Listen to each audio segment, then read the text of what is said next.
Bayangkan, gadis belia 18 tahun, masih menyimpan cita-cita dan mimpi masa depan, tiba-tiba duduk di pelaminan, bukan dengan lelaki sebayanya, tapi dengan seorang kakek berusia 70 tahun.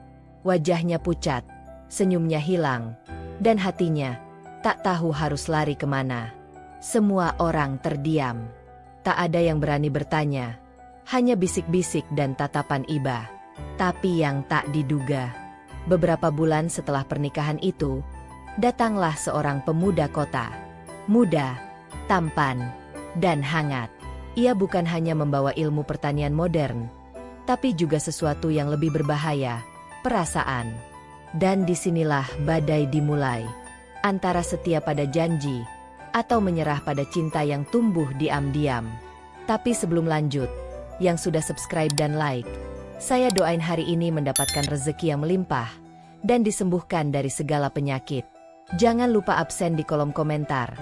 Dari daerah mana saja kamu menonton video ini. Dan inilah cerita selengkapnya. Pagi itu, embun masih melekat di ujung dedaunan ketika kabar mengejutkan mulai menyebar dari mulut ke mulut di desa Sumberjati. Sebuah kabar yang membuat banyak orang berhenti di tengah ladang, menoleh penuh tanya. Seorang gadis muda, Lestari, berusia 18 tahun, dikabarkan akan menikah dengan Mbah Sastro, lelaki sepuh berusia 70 tahun yang dikenal bijak, terpandang, sekaligus misterius. Wah, Lestari itu anaknya Bu Jumini kan? Kok bisa-bisanya dinikahkan sama kakek setua itu? Bisik Bu Suminah kepada tetangganya di warung kopi pagi itu. Iya, katanya karena utang. Mbah Sastro pernah bantu keluarganya waktu bapaknya sakit. Jadi ini semacam balas budi. Jawab Pak Rasman sambil menyeruput kopi hitamnya pelan. Rumah Lestari hari itu tampak sepi, namun di dalamnya penuh tekanan. Lestari hanya duduk di pojok kamar, mengenakan kebaya sederhana warna krim. Matanya sembab, tangannya gemetar memegang buket melati yang baru saja dirangkai bibinya. Di luar, para tamu mulai berdatangan. Tidak ada musik, tidak ada tenda. Hanya akad yang singkat dan saksi-saksi yang diam. Mbah Sastro datang dengan setelan putih bersih dan sarung batik coklat tua. Wajahnya tetap tenang. Matanya tajam, tapi tidak menyeramkan. Ia menatap Lestari seperti seorang ayah melihat anak gadisnya tumbuh dewasa. Namun hari itu, ia menjadi suaminya. Lestari, maumu aku nikahi dengan mas kawin seperangkat alat salat dan cincin emas 5 gram, dibayar tunai. Suara Mbah Sastro terdengar jelas, tanpa ragu. Lestari menarik napas panjang. Dadanya sesak. Tapi suara ibunya yang menahan tangis di belakang membuatnya mantap menjawab. Mau. Beberapa warga menahan nafas. Beberapa lainnya menunduk. Tak ada sorak. Tak ada tepuk tangan. Hanya keheningan. Seolah semua memahami bahwa ini bukan pernikahan biasa. Ini tentang hidup yang diserahkan. Bukan cinta yang dimenangkan. Malam pertama mereka bukan kisah romantis seperti di dongeng. Lestari duduk di ranjang, memunggungi Mbah Sastro. Pria tua itu hanya menyalakan lampu minyak dan duduk di kursi kayu tua dekat jendela. Lama mereka diam, hingga suara jangkrik pun terdengar lebih keras dari detak jantung Lestari. Aku tahu ini berat buatmu, Lestari, kata Mbah Sastro pelan, tanpa menoleh. Lestari tak menjawab. Air matanya jatuh satu persatu, membasahi kain batiknya. Aku tidak akan menyentuhmu kalau hatimu belum siap. Aku tidak ingin menjadi suami yang membuat istrinya merasa seperti tawanan. Kata-kata itu menusuk, bukan karena tajam, tapi karena terlalu lembut untuk seorang yang terlihat sekeras batu. Lestari menggigit bibirnya. Ia tidak tahu harus membenci atau menghargai laki-laki tua itu. Hari-hari berlalu. Mbah Sastro tetap seperti biasanya, menyapu halaman, menyiram tanaman, menimba air sendiri, meskipun kakinya tak lagi sekuat dulu. Lestari hanya menatap dari dalam rumah, diam, bertanya dalam hati, sampai kapan semua ini akan terasa seperti mimpi buruk. Namun di balik kesunyian itu, sebuah angin baru mulai berhembus dari arah utara desa. Truk kecil berhenti di tanah lapang milik desa. Turunlah seorang pemuda bertubuh tegap, berkulit sawo matang, mengenakan kemeja kotak dan ransel di punggungnya. Namanya Galang. Ia dari kota. Datang untuk mengembangkan pertanian modern bersama warga desa. Dan sejak hari itu, tanah subur di desa Sumberjati tak hanya menumbuhkan sayuran dan padi, tapi juga sebuah cerita baru yang belum siapapun tahu kemana akan bermuara. Galang datang dengan senyum lebar dan semangat yang menyala. Ia berdiri di tengah balai desa, menjelaskan rencananya. Sistem tanam modern, pupuk organik, hasil panen berkali lipat. Warga terpesona.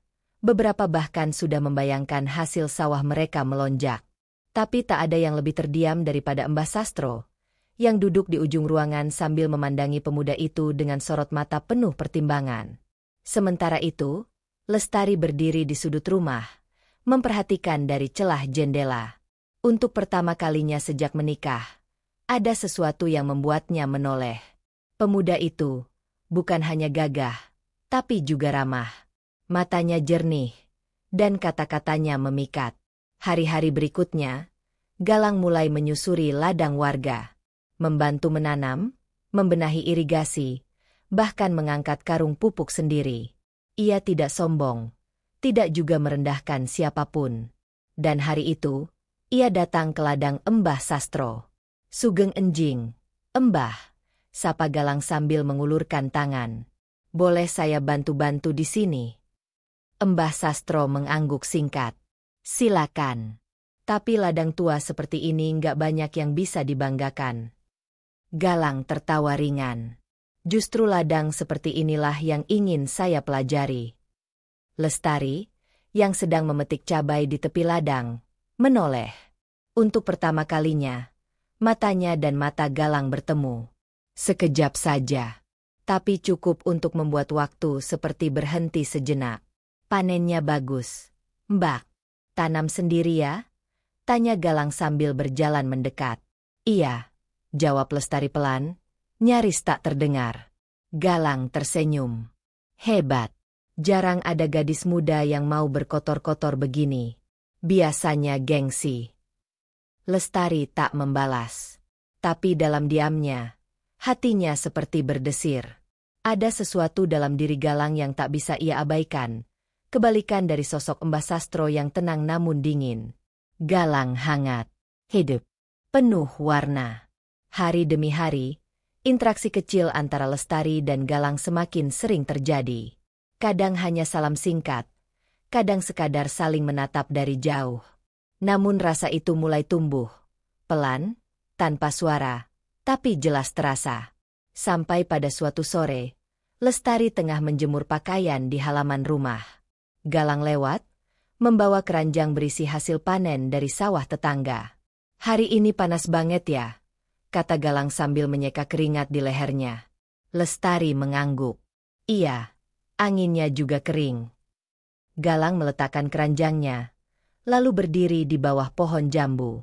Ia menatap langit sejenak, lalu menoleh ke arah Lestari. "Mau tahu sesuatu yang aneh?"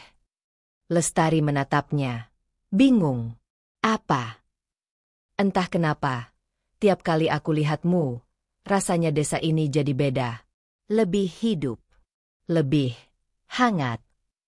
Jantung Lestari berdegup cepat. Tangannya yang sedang memeras kain tiba-tiba berhenti. Ia menunduk, tak tahu harus berkata apa.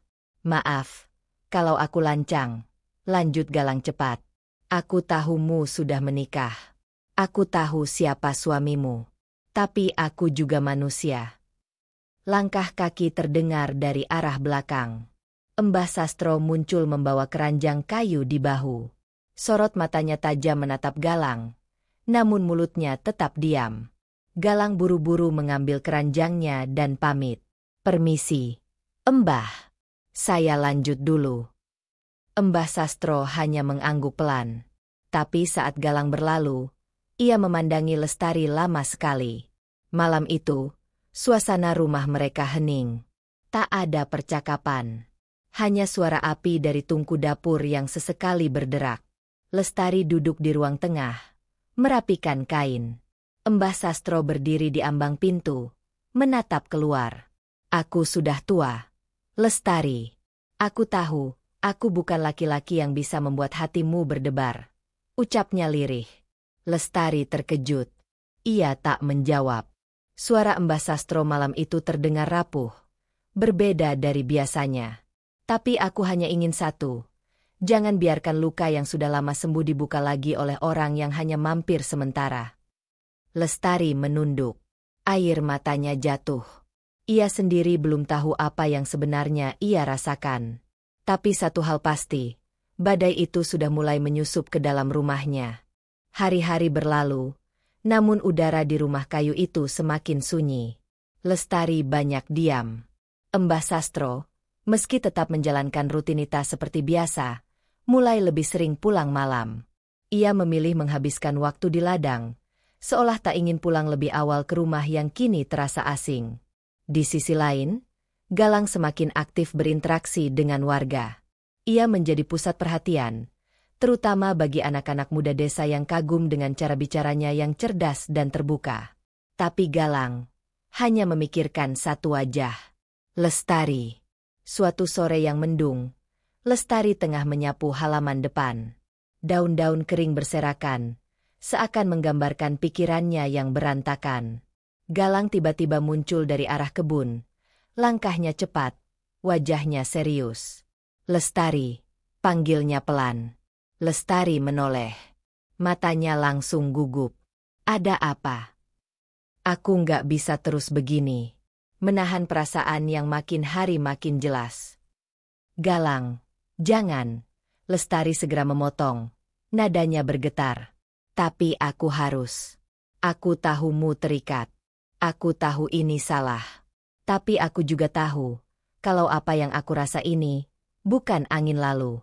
Aku inginmu tahu. Lestari menatap Galang lama. Di balik sorot matanya yang rapuh, ada perang batin yang tak mampu ia ungkapkan. Galang, sejak awal aku nggak pernah milih hidupku sendiri. Semua sudah ditentukan, diniatkan. Bahkan cintaku pun tak sempat kutemukan, ucap Lestari lirih. Suaranya hampir tak terdengar. Galang mendekat, tapi langkahnya tertahan. Kalau mu punya pilihan, apa mu tetap memilih dia? Lestari tidak menjawab, tapi dari matanya, Galang tahu bahwa jawaban itu tidak mudah. Tiba-tiba terdengar suara langkah kaki dari arah belakang. Mbah Sastro berdiri tak jauh dari mereka. Wajahnya tak menunjukkan amarah, tapi sorot matanya menusuk dalam. Galang menunduk. Masuklah, Lestari, ucap Mbah Sastro datar. Lestari menunduk, berjalan perlahan menuju suaminya. Saat ia melangkah melewati Galang, tangan Galang tergerak untuk meraih tangannya, namun ia urungkan. Di dalam rumah, Mbah Sastro duduk di dipan tua, sementara Lestari berdiri di depannya. Suasana sangat hening. Hanya suara hujan rintik di luar yang menemani. Aku bukan laki-laki yang bisa bersajak atau merayu, kata Mbah Sastro tenang. Tapi aku tahu betul apa itu menjaga, apa itu menahan diri, dan apa itu mencintai tanpa harus memilikinya sepenuhnya. Lestari menggigit bibir. Matanya mulai basah. Aku mungkin tidak bisa menjadi laki-laki yang membuatmu tersenyum tiap pagi. Tapi aku janji satu hal, aku tak akan pernah meninggalkanmu. Tangis Lestari pecah.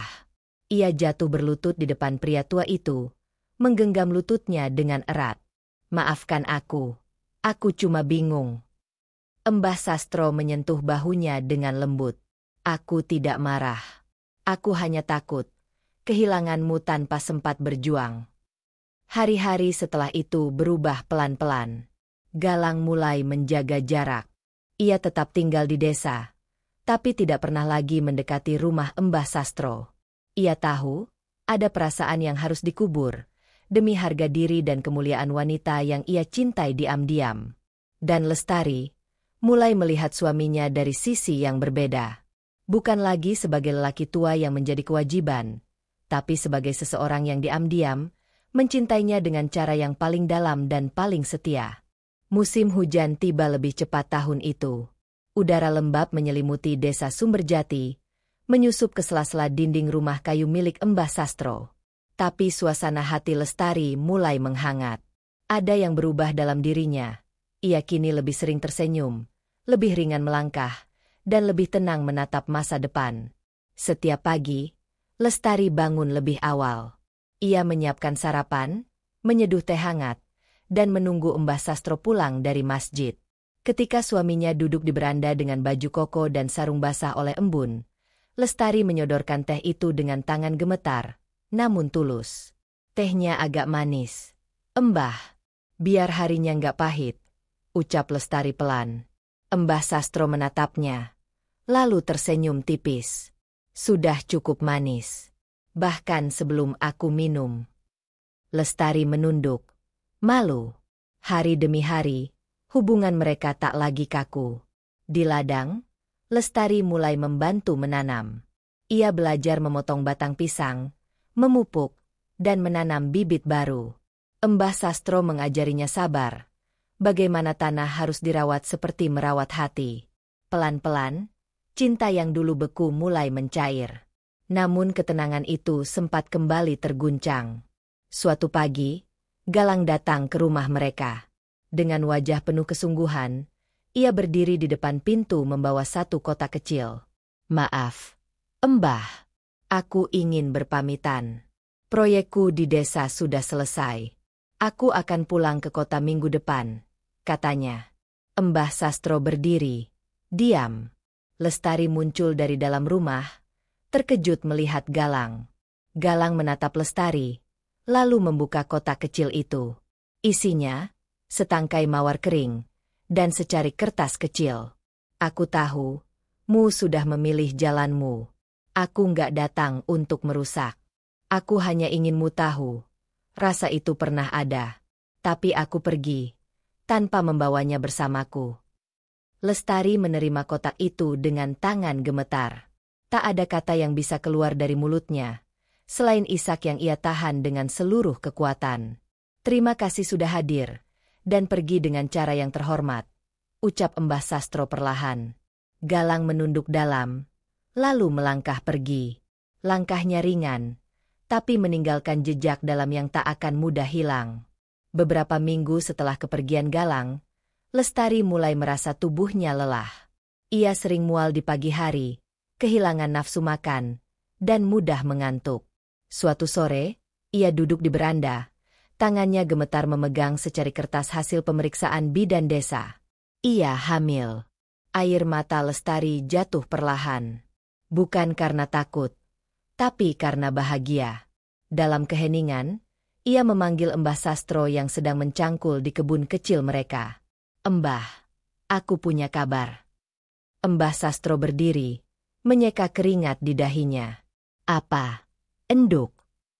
Lestari menggenggam surat itu erat, lalu menatap suaminya dengan mata berkaca-kaca. "Kita akan punya anak." Wajah Mbah Sastro membeku.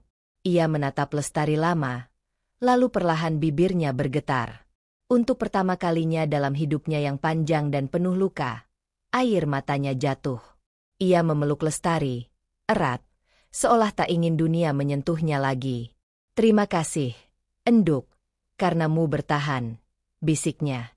Di malam itu, rumah kecil mereka diterangi pelita redup, namun hati mereka bersinar lebih terang dari sebelumnya. Sebuah kehidupan baru sedang tumbuh, dari benih yang ditanam dengan kesabaran, kesetiaan, dan cinta yang tak pernah meminta balasan. Sejak kabar kehamilan Lestari menyebar di antara para tetangga, suasana desa berubah menjadi lebih hangat. Para ibu-ibu datang silih berganti membawa daun kelor, telur kampung, dan air kelapa muda. Mereka tersenyum ramah, menyapa Lestari dengan panggilan baru, "Ibu Muda." Namun di balik senyum dan ucapan selamat itu, tak semuanya tulus. Masih ada bisik-bisik yang mencuat dari balik pagar, menyimpan nyinyiran lama. "Masih muda kok udah gendong anak kakek-kakek, sayang banget cantiknya," liris seorang ibu sambil berjalan bersama tetangganya. "Ya tapi siapa kita? Wong dia sendiri yang milih." Lestari mendengarnya. Ia hanya diam. Tangannya mengelus perutnya yang mulai membuncit, seakan menyampaikan bahwa yang ia perjuangkan kini bukan hanya pernikahannya, tapi juga anak yang tengah tumbuh di rahimnya. Sementara itu, Mbah Sastro makin sering pergi ke ladang meski usianya semakin lemah. Ia memikul cangkul dan ember berisi pupuk dengan punggung yang mulai membungkuk. Tapi setiap malam, ia pulang dengan satu ikat sayur di tangan, untuk istrinya, untuk bayinya. Satu malam, hujan turun deras. Lestari gelisah. Jam sudah menunjukkan pukul 8 malam, tapi Mbah Sastro belum juga pulang. Suaranya tak terdengar. Sandal jepitnya belum masuk ke teras. Lestari mengenakan kerudung, menyambar payung, dan berlari menuju ladang, meski hujan mengguyur tanpa ampun. Di sana, di bawah pohon pisang yang rindang, ia menemukan Mbah Sastro terduduk, tubuhnya basah kuyup, menggigil. "Mbah, astagfirullah, kenapa nggak pulang?" teriak Lestari panik, memayungi suaminya dengan tubuh sendiri. Mbah Sastro tersenyum lemah. "Aku cuma pengen lihat tanaman kita satu kali lagi sebelum banjir. Takut rusak." Lestari menitikkan air mata. Ia peluk suaminya yang dingin dan lemah itu, lalu menuntunnya pulang perlahan. Malam itu, Lestari merawat Mbah Sastro seperti merawat anak kecil. Ia mengeringkan tubuhnya, menyeduhkan jahe hangat, dan duduk di samping ranjang sampai suaminya tertidur. Dalam hening, ia memandangi wajah Mbah Sastro yang kini mulai keriput dan pucat, lalu menggenggam tangannya erat. "Kalau bukan karenamu, aku mungkin sudah tersesat. Kalau bukan karena sabarmu, aku nggak akan pernah tahu apa itu cinta yang sebenarnya."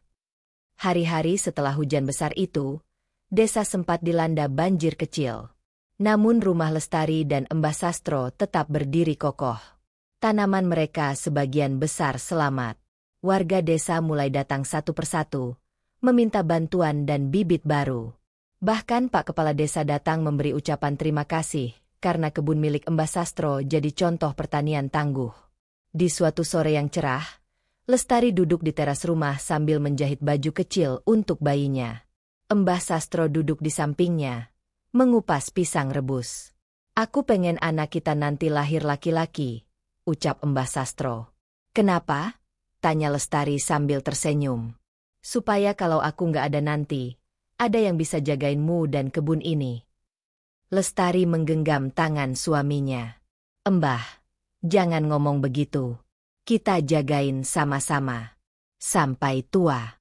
Sampai rambutmu putih semua." Mereka tertawa pelan. Tak ada suara lain selain dedaunan yang bergoyang, dan suara hati yang saling menguatkan. Cinta tak selalu datang dalam bentuk yang memabukkan. Kadang, ia hadir dalam bentuk orang tua yang tak pergi, dalam bentuk tangan kasar yang selalu ada, dan dalam bentuk ladang sederhana yang penuh harapan. Subuh itu, langit desa Sumberjati masih pekat. Angin dini hari bertiup pelan dari arah utara, membawa aroma tanah basah sisa hujan malam sebelumnya. Rumah kayu milik Mbah Sastro diterangi lampu minyak yang bergoyang kecil di atas meja. Dan di dalam kamar sempit itulah, suara rintihan mulai terdengar. Lestari terbaring lemas di atas dipan, peluh membasahi wajahnya. Tangannya menggenggam erat selimut lusuh, sementara wajahnya menegang menahan sakit yang mengoyak setiap detik. "Mbah, sakit sekali," ucapnya lirih. Mbah Sastro berdiri di sampingnya. Wajahnya tegang namun matanya tetap lembut. Ia menyeka kening istrinya dengan kain basah, lalu memanggil bidan desa yang sejak malam sudah bersiaga di ruang depan. "Bu Bidan, waktunya sudah dekat," ucap Mbah Sastro dengan suara bergetar. Bidan masuk, membawa alat-alat sederhana. "Bismillah, Pak. Mohon tenang ya. Istrimu kuat. Insya Allah semua lancar." Lestari menggigit bibir. Tubuhnya menggeliat. Jeritannya pecah, menembus dinding-dinding kayu rumah tua itu. Di luar kamar, Mbah Sastro berdiri sambil menggenggam tasbih. Mulutnya bergetar, menyebut nama-nama Allah dalam diam. Waktu seakan berhenti. Tak ada yang lebih panjang dari malam itu. Tapi tepat ketika adzan subuh mulai berkumandang dari masjid desa, suara tangis pecah dari dalam kamar. Tangis kecil. Nyang. Penuh kehidupan. "Alhamdulillah, perempuan, Pak," ujar Bu Bidan sambil tersenyum haru. Mbah Sastro masuk perlahan. Matanya basah. Di pelukan Lestari yang pucat namun bahagia, tampak seorang bayi mungil, merah, menggeliat, mencari pelukan pertama dalam hidupnya. Namanya siapa? Mbah? Tanya bidan. Mbah Sastro menatap wajah Lestari. Lestari mengangguk lemah. Namanya Sekar, ucap Mbah Sastro lirih. Karena ia lahir dari bunga yang sempat layu, tapi tumbuh kembali dengan indah. Hari itu, warga desa berkumpul di depan rumah. Bukan untuk bergosip, tapi untuk mengucap selamat. Seorang bayi lahir di tengah kisah yang pernah mereka ragukan. Seorang bayi yang menjadi bukti bahwa cinta tak selalu lahir dari gairah, tapi bisa tumbuh dari sabar dan pengorbanan. Lestari kini berjalan lebih pelan, menggendong Sekar dengan penuh kelembutan. Dan Mbah Sastro, meski usianya tak lagi muda, kini lebih kuat dari sebelumnya. Ia bukan hanya suami, tapi juga ayah, dan panutan desa yang dihormati karena kesetiaannya. Di malam hari, setelah Sekar tertidur, Lestari sering duduk di beranda sambil menatap langit. Mbah Sastro akan duduk di sampingnya, memeluk pelan, dan berkata, "Terima kasih, Enduk, karenamu memilih tinggal. Karenamu percaya bahwa cinta bisa tumbuh meski awalnya tak ada." Dan dari kejauhan, suara jangkrik bersahutan, seolah turut menyanyikan lagu tentang dua hati yang saling bertahan dalam badai, dalam sunyi, dan dalam cinta yang perlahan menjadi rumah. Tahun-tahun berlalu di desa Sumberjati.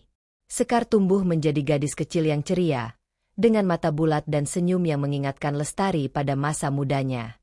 Setiap pagi, suara tawa Sekar menggema di halaman rumah kayu mereka, membawa kebahagiaan yang sederhana namun mendalam. Mbah Sastro, meski rambutnya semakin memutih dan langkahnya melambat, tetap setia merawat ladang kecilnya.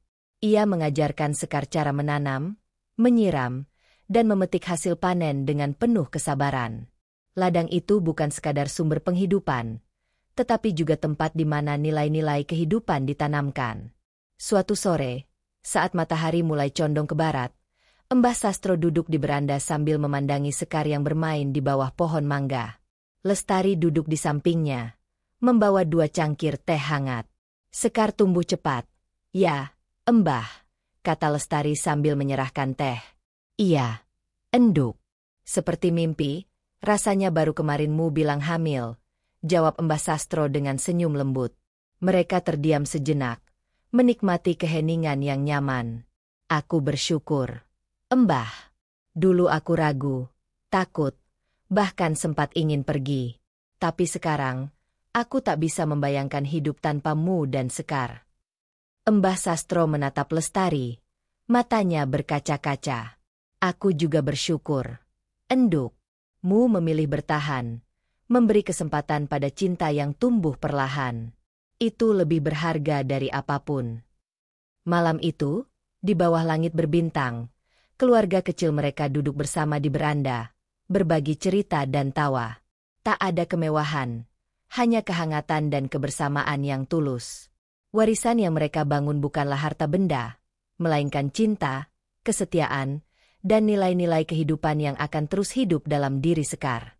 Cerita ini mengajarkan bahwa cinta sejati tidak selalu datang dengan gemerlap dan gairah yang membara.